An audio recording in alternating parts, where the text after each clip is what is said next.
അക്ബർ, അല്ലാഹു അക്ബർ, വലില്ലാഹിൽ ഹംദ്. അടുത്തതായി വേദിയിൽ സ്വാഗത ഭാഷണം മത, ഭൗതിക, സാംസ്കാരിക മേഖലയിൽ യഥാർത്ഥ സേവനത്തിന്റെ കയ്യൊപ്പ് ചാർത്തിയ മഹലിന്റെ ആദരണീയനായ സെക്രട്ടറി കെ ആലിഫ് ഹാജി നിർവഹിക്കുന്നു. കെ ആലിഫ് ഹാജി സാഹിബിനെ സാദരം വേദിയിലേക്ക് ക്ഷണിക്കുന്നു.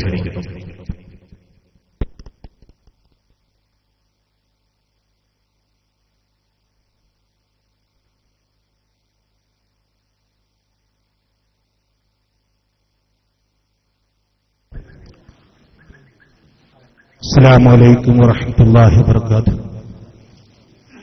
الحمد لله الحمد لله الحمد لله رب العالمين. 2014 സെപ്റ്റംബർ മാസം 24-ാം തീയതി ഈ മഹല്ലിന്റെ ആഭിമുഖ്യത്തിൽ സമാരംഭം കുറിച്ച മജ്ലിസുൻ നൂറിന്റെ വാർഷിക സമ്മേളനത്തിലാണ് നാം എല്ലാവരും സാന്നിധ്യം കൊണ്ട് ചുമക്കിയിരിക്കുന്നത്. ബഹുമാനപ്പെട്ട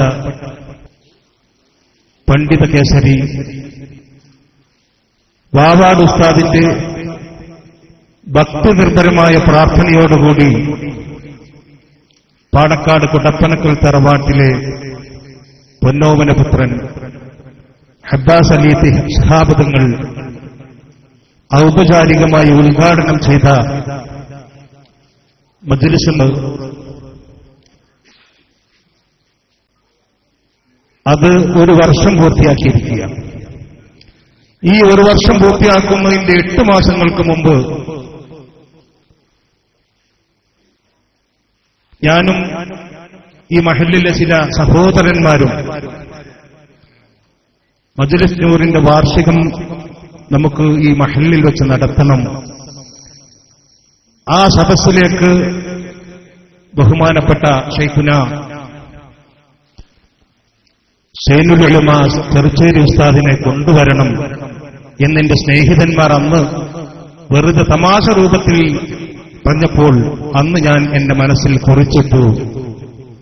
ആ സത്യം ഇന്ന് അള്ളാഹു പുലർത്തി തന്നിരിക്കുന്നു. അൽഹംദുലില്ലാഹ് അൽഹംദുലില്ലാഹ്. ബഹുമാനപ്പെട്ട ഉസ്താദിന്റെ സാന്നിധ്യത്തോടുകൂടി ഈ സദസ്സ്, ഈ ആത്മീയ സദസ്സ് ഇവിടെ വെച്ച് നടത്താൻ കഴിഞ്ഞതിൽ ഞങ്ങൾ അതീവ സന്തുഷ്ടരാണ്. ബഹുമാനപ്പെട്ട ഉസ്താദിന് ക്ഷണിക്കാൻ വേണ്ടി ഞങ്ങൾ ചെന്നപ്പോൾ എനിക്ക് ശാരീരികമായി യാത്ര ചെയ്യാൻ സുഖമില്ല, ഞാൻ വരണോ എന്ന് ചോദിച്ച് സാധിക്കില്ല എന്ന് പറഞ്ഞപ്പോൾ ഞങ്ങൾ ദയനീയമായി അല്പസമയം ഉസ്താദിന്റെ മുഖത്തേക്ക് ഞങ്ങൾ നോക്കി നിന്നപ്പോൾ ഞങ്ങളുടെ മനസ്സ് ഉസ്താദ് അവിടെ വെച്ച് വായിച്ചെടുത്തു.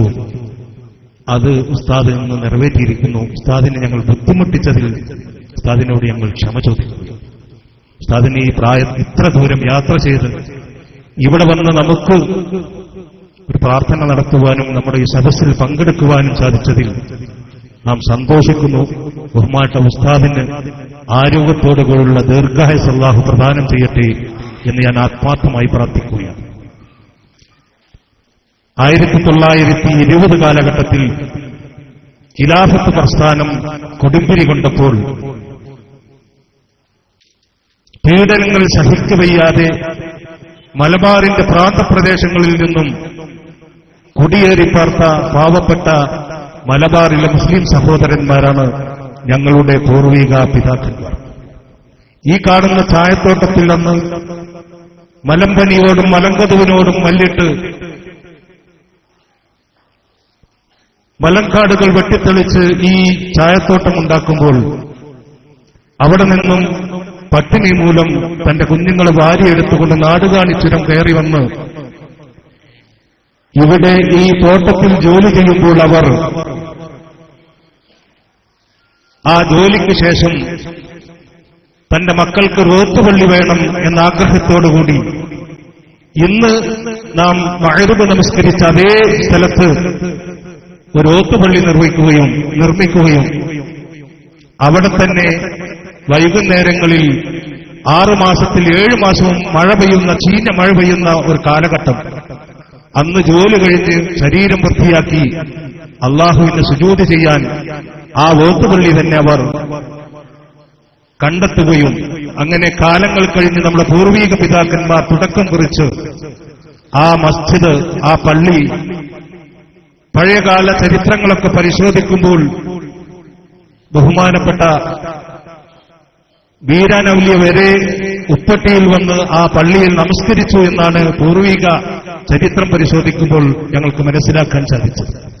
അങ്ങനെ കാലഘട്ടം കഴിഞ്ഞു, അത് ഓടുപള്ളിയായി, ഓടുപള്ളി പൊളിച്ച് ഞങ്ങൾ വാർപ്പ് പള്ളിയാക്കി. ഇന്ന് അത് മനോഹരമായ മസ്ജിദായി ഉപ്പട്ടിയുടെ കവാടത്തിൽ എല്ലാവരെയും സ്വാഗതം ചെയ്തുകൊണ്ട് തലയുയർത്തി നിൽക്കുകയാണ്. ആ പള്ളിയിൽ ഇന്ന് മനോഹരമായി തീർന്നതിൽ ഞങ്ങളെല്ലാവരും അതീവ സന്തുഷ്ടരാണ്.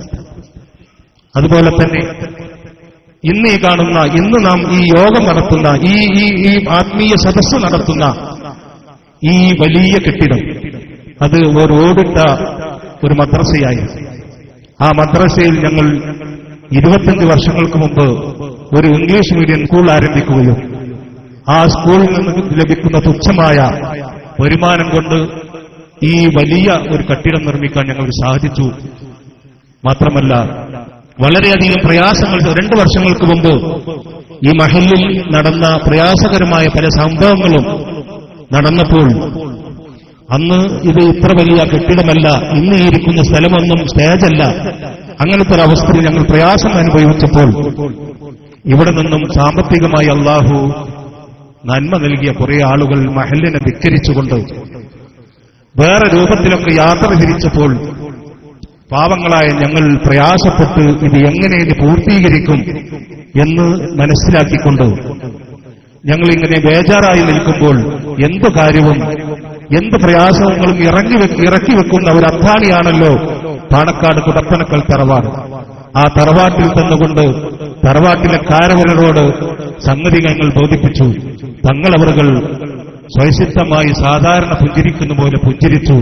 ആ തൊപ്പിയെടുത്ത് തലയിൽ വെച്ചു, അൽഫാത്തിഹ വിളിച്ചു, പ്രാർത്ഥിച്ചു. പ്രാർത്ഥന കഴിഞ്ഞു വരുമ്പോൾ ഞങ്ങളുടെ കയ്യിൽ 1000 രൂപ എടുത്തു തന്നു.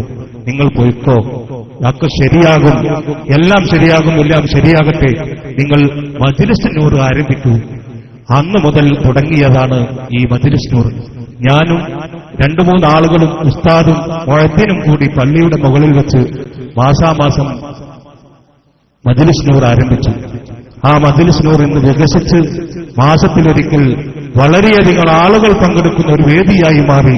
ഈ സംഭവം ഞങ്ങൾ ബഹുമാനപ്പെട്ട തങ്ങളോട് ചെന്ന് പറഞ്ഞു, തങ്ങളെ ഞങ്ങൾ മജ്‌ലിസ് നൂറൊക്കെ തുടങ്ങിയിട്ടുണ്ട്, ഞങ്ങളുടെ പള്ളി പെയിന്റ് അടിച്ചിട്ട് അതിന്റെ മുകൾ ഭാഗമൊക്കെ 25-30 വർഷമായി അത് പണി പൂർത്തിയാക്കിയിട്ട് അത് പണിയൊന്ന് പൂർത്തിയാകണം തങ്ങളെ, ഞങ്ങൾ എന്താണ് ചെയ്യുക എന്ന് പറഞ്ഞപ്പോൾ മജ്‌ലിസ് നൂർ തങ്ങളവറുകൾ ആദ്യം പറഞ്ഞതുപോലെ പുഞ്ചിരിച്ചു.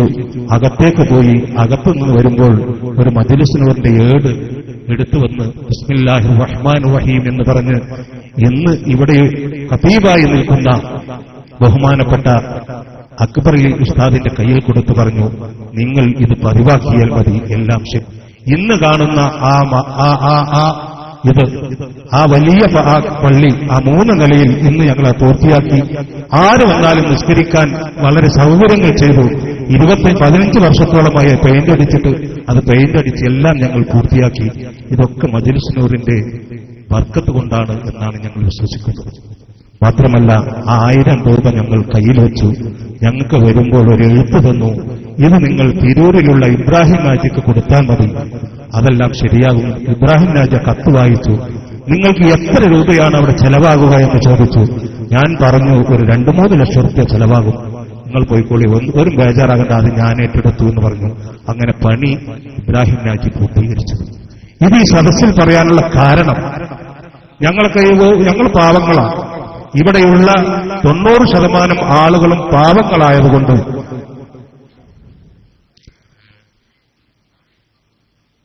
എങ്ങനെയാണ് ആ പള്ളിയുടെയും ഈ മദ്രസിന്റെയും ഒക്കെ പണി പൂർത്തിയാക്കുന്നത് എന്ന് നമ്മുടെ മറുവിഭാഗം ഇവിടെ പ്രചരണം നടത്തി. അവർക്ക് മുജാഹിദീങ്ങളൊന്നും പറ്റൂല, മുജാഹിദീങ്ങളെ പൈസ പറ്റും, പിന്നെ എന്തോ ലോട്ടറി അടിച്ചിട്ടുണ്ട്, അങ്ങനെയൊക്കെ പറഞ്ഞ് പ്രചരണം നടത്തി. ഞങ്ങളെ അങ്ങനെ അവഹേളിച്ചുകൊണ്ടിരിക്കുമ്പോൾ ഞങ്ങൾ ആ പണി പൂർത്തിയാക്കി. എനിക്ക് അവരോടൊക്കെ പറയാനുള്ളത്, ഞങ്ങൾക്ക് ലോട്ടറി അടിച്ചിരിക്കുന്നു. ഞങ്ങളുടെ കയ്യിൽ ആ പാണക്കാട് കൊടപ്പനക്കൽ തറവാട്ടിൽ നിന്നും തന്ന ആ മജ്‌ലിസ് നൂറിന്റെ ഏട്, അത് ഞങ്ങളുടെ ലോട്ടറിയാണ്. ഈ കാര്യം ഇവിടെ അത് ആർക്കെങ്കിലും അങ്ങനെ സംശയമുണ്ടെങ്കിൽ അത് തീർക്കാൻ വേണ്ടിയിട്ടാണ് അത് പറഞ്ഞത്. വേറൊരു കാര്യം, ഞങ്ങൾക്ക് ഒരു കാര്യം അവരോട് ഞങ്ങൾക്ക് തീർത്ത് പറയാനുള്ളത്, ഞങ്ങളുടെ കയ്യിൽ മുടിയില്ല, മോടിയില്ല, കോടിയുമില്ല. ഞങ്ങളുടെ കയ്യിൽ ആ മജ്‌ലിസിന് വരുന്ന ആ ആത്മീയ ഇത് മാത്രമേ ഉള്ളൂ എന്ന് മാത്രമായി അവസരത്തിൽ പറയാനുള്ളത്. ഞാൻ കൂടുതലൊന്നും പറയുന്നില്ല. മക്ക ഫതഹ് കഴിഞ്ഞു, ഇനിയൊരു ഹിജ്റന്റെ ആവശ്യമില്ല. അത് മാത്രമേ അവരോട് ഞങ്ങൾക്ക് പറയാനുള്ളൂ എന്ന് മാത്രം പറഞ്ഞുകൊണ്ട് വേദിയിലുള്ള എല്ലാവർക്കും ഹൃദയപരസ്പരം സ്വാഗതം ആശംസിച്ചുകൊണ്ട് ബഹുമാനപ്പെട്ട ഉസ്താദുകൾക്ക് വളരെ പെട്ടെന്ന് പോണം. നമ്മുടെ ഈ സ്നേഹം ഈ ഇതൊക്കെ കാണുമ്പോഴാണ് ഉസ്താദ് ഇവിടെ ഇരിക്കുന്നത്. ഉസ്താദിന് ശാരീരികമായി സുഖമില്ല. ഉസ്താദ് ഇവിടെ വന്നത് തന്നെ ഞങ്ങൾക്ക് വളരെയധികം തൃപ്തിയാണ്. ഉസ്താദിനെ ദീർഘായുസ്സ് അല്ലാഹു പ്രദാനം ചെയ്യട്ടെ. ഉസ്താദാബുകളെ ഈ വേദിയിലേക്ക് ഞാൻ ഹൃദയപൂർവ്വം സ്വാഗതം ചെയ്യുകയാണ്.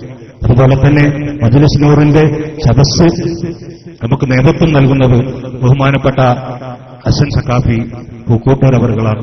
അത് ആ മജ്‌ലിസ് നൂറൊക്കെ കഴിഞ്ഞതിന് ശേഷമേ നിങ്ങൾ പോകാവൂ എന്ന് പറഞ്ഞുകൊണ്ട് ബഹുമാനപ്പെട്ട സഖാഫി ഉസ്താദിനെയും ഈ വേദിയിലേക്ക് ഹൃദയപരസ്പരം ഞാൻ സ്വാഗതം ചെയ്യുകയാണ്. അതുപോലെ തന്നെ ജമിയത്തുൽ ഉലമ നേതാക്കളുണ്ട്, ജമിയത്തുൽ മുഅല്ലിം നേതാക്കളുണ്ട്, എസ്വൈഎസിന്റെ നേതാക്കളുണ്ട്, സുന്നി മഹല്ല് ഫെഡറേഷന്റെ നേതാക്കളുണ്ട്, SKSSന്റെ നേതാക്കളുണ്ട്. എല്ലാ ജില്ലാ നേതാക്കളും എല്ലാ ആളുകളും നിറഞ്ഞ സദസ്സാണത്.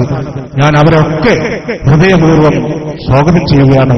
വളരെ സ്നേഹത്തോടുകൂടി ഞാൻ ഒരു കാര്യം പറയുകയാണ്. ഈ കാര്യങ്ങളൊക്കെ പറഞ്ഞ് ബഹുമാനപ്പെട്ട കാളാവ് ഉസ്താദിന്റെ വീട്ടിൽ ഞങ്ങൾ പോയി. ഉസ്താദിന്റെ ആ സ്നേഹനിർഭരമായ ആ പെരുമാറ്റം എന്റെ കൂടെ വന്നവരെയും എന്നെയും അത്ഭുതപ്പെടുത്തി. എന്താണ് ഉസ്താദ്, ഞങ്ങൾ ചെന്നപ്പോ ആ വീട്ടിൽ ആരും ഇല്ലാന്ന് ഞങ്ങൾക്ക് അറിയില്ല. ഉസ്താദ് മാത്രമേ ഉള്ളൂ. ഉസ്താദ് ഉള്ളിൽ പോയി. ഉസ്താദ് കുറെ നേരം പുറത്തേക്ക് വരുന്നില്ല. ഞങ്ങൾ എന്തോ വിഷമിച്ചിങ്ങനെ ഇരിക്കുമ്പോൾ ഉസ്താദ് കട്ടൻ ചായ ഇങ്ങനെ ക്ലാസ് പറഞ്ഞിട്ട് വരിക. വന്നിട്ട് ഞങ്ങൾക്ക് കട്ടൻ ചായ തന്നിട്ട് ഉസ്താദ് പറയാണ്, കുട്ടി ഇവിടെ ഞാൻ മാത്രമേ ഉള്ളൂ, അതാണ് കുറച്ച് നേരം ഞാൻ കട്ടൻ. ഞങ്ങൾ അത്ഭുതപ്പെട്ടു പോയി ആ സ്നേഹത്തിന്. ഉസ്താദ് അവർക്ക് അല്ലാഹു ദീർഘായുസ്സ് പ്രദാനം ചെയ്യട്ടെ, ദീർഘായുസ്സ് പ്രദാനം ചെയ്യട്ടെ. നമുക്കൊക്കെ നേതൃത്വം നൽകാൻ ഈ ഉസ്താദുമാർക്കും ബഹുമാനപ്പെട്ട ശൈഖുന അവർക്കൊക്കെ അല്ലാഹു ദീർഘായുസ്സ് നൽകട്ടെ എന്ന് ആത്മാർത്ഥമായി പ്രാർത്ഥിച്ചുകൊണ്ട് എല്ലാവർക്കും ഒരിക്കൽ കൂടി ഹൃദയപരസ്പരം സ്വാഗതം ആശംസിച്ചുകൊണ്ട് ഞാൻ എന്റെ വാക്കുകൾ വിരാമം കുറിക്കുന്നു. വാഹിർ ദഅവാന അൽഹംദുലില്ലാഹി റബ്ബിൽ ആലമീൻ. അസ്സലാമു അലൈക്കും. അടുത്തതായി വേദിയിൽ ശൈഖുന സയ്യിദുൽ ഉലമ ചരശ്ശേരി സയ്യിദ് മുസ്ലിയാരുടെ നസീഹത്ത് പ്രഭാഷണമാണ്. അതിന്റെ മുന്നോടിയായി ഉപ്പട്ടി ശാഖ SKSS